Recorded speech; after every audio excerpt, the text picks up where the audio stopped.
Hello दोस्तों, स्वागत है आपका अपने इस YouTube चैनल पे। जैसा कि हमने पिछले क्लास में भाग 1 और भाग 2 के बारे में पढ़ा था, तो आज हम पढ़ेंगे भाग 3। भाग 3 में वर्णन है मूल अधिकार, फंडामेंटल राइट, जिसका आपका वर्णन मिलेगा अनुच्छेद 12 से लेकर के 35 तक। तो चलिए जानते हैं कि मूल अधिकार आखिर होते क्या है। मूल अधिकार हम लोग का एक प्राकृतिक अधिकार होता है, यानी कि नैसर्गिक अधिकार, जिसको नेचुरल अधिकार भी हम लोग कहते हैं, जो कि अमेरिका से लिया गया था। यह संविधान का मैग्ना कार्टा कहा जाता है। ठीक है, तो देखते हैं सबसे पहले क्या हुआ था कि एक नेहरू रिपोर्ट 1928 में आया था, जिसमें सबसे पहले मूल अधिकार की मांग की गई थी, जिसको कराची अधिवेशन 1931 में सरदार वल्लभ भाई पटेल की अध्यक्षता में इसे पारित किया गया था, मूल अधिकार को। तो जानते हैं मूल अधिकार को राष्ट्रपति क्या कर सकता है, निलंबित कर सकता है, यानी कि इसको हटा देता है। जैसे कि अगर राष्ट्रपति शासन लगता है तो मूल अधिकार समाप्त होते हैं, लेकिन सिर्फ 20 और 21 को छोड़ करके सारे समाप्त होते हैं। उसके बाद इस पे प्रतिबंध यानी रोक लगाती है तो संसद, यानी निलंबित करेगा तो राष्ट्रपति, प्रतिबंध लगाएगा तो संसद, और इसका रक्षक होता है सुप्रीम कोर्ट और हाई कोर्ट। यानी कि अगर आपको मूल अधिकार से संबंधित अगर कोई भी विवाद हो तो आप सर्वोच्च न्यायालय और उच्च न्यायालय में जा सकते हैं।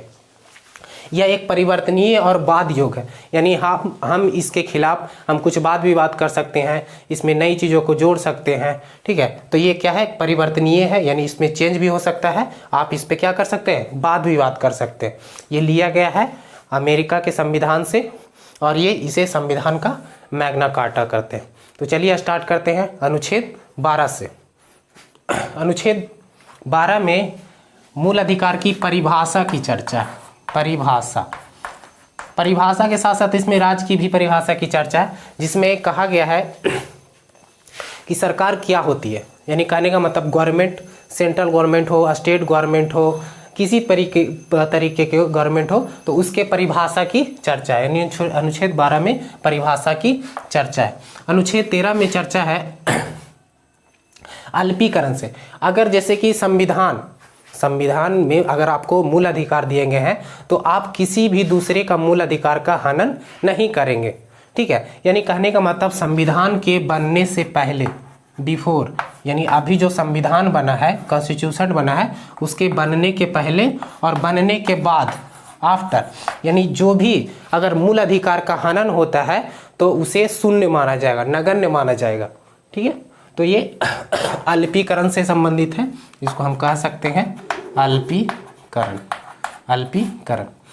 तो जो मूल अधिकार है वो टोटल मूल अधिकारों की संख्या 6 है। पहले ये 7 हुआ करता था, जिसको मतलब कि एक था 44वें संविधान संशोधन 1978 के द्वारा संपत्ति के अधिकार को समाप्त कर दिया गया।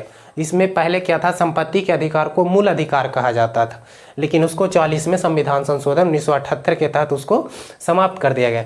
तो जानते हैं, एक पहला है समता का अधिकार, दूसरा है स्वतंत्रता का अधिकार, तीसरा है शोषण के विरुद्ध अधिकार, चौथा है धार्मिक स्वतंत्रता का अधिकार, पांचवा है शिक्षा का अधिकार, और छठा है संवैधानिक उपचारों का अधिकार। तो चलिए देखते हैं इसको अनुच्छेद कहाँ से कहाँ तक वर्णन है। जैसे समता का अधिकार का वर्णन अनुच्छेद 14 से लेकर के 18 तक है। उसी तरीके से स्वतंत्रता का अधिकार है 19 से लेकर के 22 तक के वर्णन है इसमें। उसी तरीके से शोषण के विरुद्ध अधिकार, इसका वर्णन आपको मिलेगा अनुच्छेद 23 और 24 में। उसके बाद धार्मिक स्वतंत्रता का अधिकार, जिसका वर्णन आपको मिलेगा 25 से 28 तक। फिर होता है शिक्षा एवं संस्कृति का अधिकार, इसका वर्णन आपको मिलेगा 29 से 30 में। और 31 में पहले था संपत्ति के अधिकार, जिसको हटा दिया गया।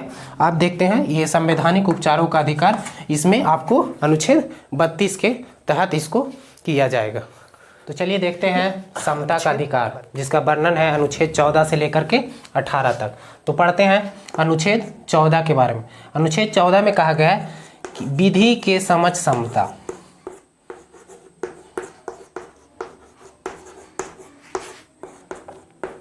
यानी कहने का मतलब कानून के नज़र में सब लोग समान हैं, कानून के नज़र में सब समान है। ये जो व्यवस्था लिया गया था ब्रिटेन से लिया गया था। कहाँ से लिया गया था, ब्रिटेन से लिया गया था।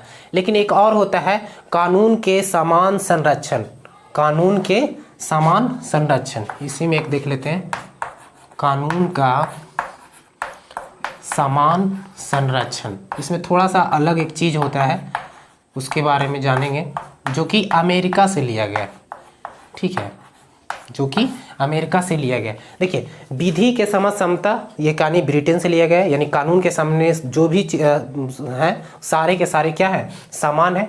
और एक होता है कानून का समान संरक्षण, कानून का समान संरक्षण, जो कि अमेरिका से लिया गया, जो कि कहाँ से लिया गया, वो अमेरिका से लिया गया। इसमें 2 पॉइंट थोड़ा सा याद रखिएगा कि विधि के समझ समता तो ब्रिटेन और कानून का समान संरक्षण तो अमेरिका से लिया गया, ठीक है। आगे देखते हैं अनुच्छेद 15। अनुच्छेद 15 में कहा गया है जन्म, जाति,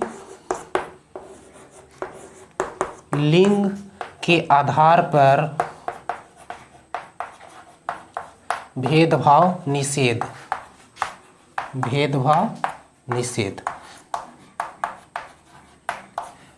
जन्म, जाति, लिंग के आधार पे भेदभाव का निषेध। जैसे कि हम किसी को ये नहीं कर सकते कि आपका जन्म कहीं और हुआ है, हम उसके आधार पे भेदभाव कर देंगे।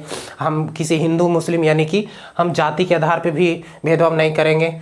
लिंग के आधार पे तुम मान ली कि स्त्री हो, हम पुरुष हैं, मान ली कि आप, तो इस तरीके से भी आप क्या कर सकते हो, उसके साथ भेदभाव नहीं कर सकते। हाल ही में एक सीजीएल में क्वेश्चन आया था अनुच्छेद 15 का 6, अनुच्छेद 15 के 6 में था कि जो EWS है, economic weaker section, economic weaker section, आर्थिक वर्ग से पिछड़े लोगों को जो चर्चा किया गया है वो अनुच्छेद 15 के 6 में किया गया है, ठीक है।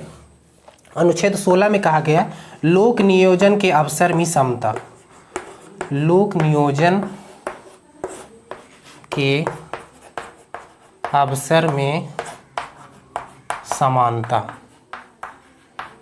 यानी कहने का मतलब कि हम किसी भी जैसे सरकारी कार्यकालय में जो सारे लोगों को जो नियोजन की जो व्यवस्था है, जो हम मतलब कि जो काम करने की व्यवस्था है, सब लोगों को एक समान दिया जाएगा। यानी कि लोक नियोजन में वहाँ पे जो अवसर दिया जाएगा वो सभी लोगों के लिए समान होगा। बशर्ते में इसमें भी कुछ आरक्षण की बात आ जाता है, तो आरक्षण कहीं पे पॉजिटिव चीज़ भी लाता है और कहीं पे नेगेटिव चीज़ भी लाता है। अनुच्छेद 17 में है अस्पृश्यता का उन्मूलन, अस्पृश्यता का उन्मूलन, यानी कि आप किसी से छुआछूत, अस्पृश्यता में छुआछूत। पहले क्या होता था कि बहुत सारे लोगों के बीच मतलब छुआछूत होता था, वो फलाने जाति का निम्न वर्गीय लोगों को कहीं दूसरे जगह पे पानी भरने नहीं दिया जाता था, उन्हें मंदिर में नहीं जाने दिया जाता था, उनके साथ दुर्व्यवहार किया जाता था। तो इन सब की जो चर्चा है वो आपको अनुच्छेद 17 में मिलेगा। इसके लिए सरकार ने बहुत सारे कानून भी लाया।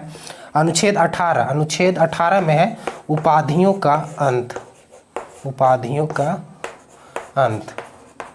जैसे क्या होते थे पहले के राजा लोग अपने नाम के आगे बहुत सारे बहुत अच्छे अच्छे उपाधियां लगाते थे, जिससे लगता था कि हम ही क्या है, सर्वश्रेष्ठ है। तो इन सारे उपाधियों को समाप्त किया गया। इसके अलावे कि हम किसी दूसरे देश में हम जब मान कि उपाधि लेते हैं किसी भी दूसरे देश का, तो उसके राष्ट्रपति से क्या लेना पड़ता है, अनुमति लेना पड़ता है। उसके बाद में जो सेना ये सब का जो उपाधि होता है, तो ये सब में थोड़ा सा इसका होता है। तो अनुच्छेद 18 में क्या है, उपाधियों का अंत।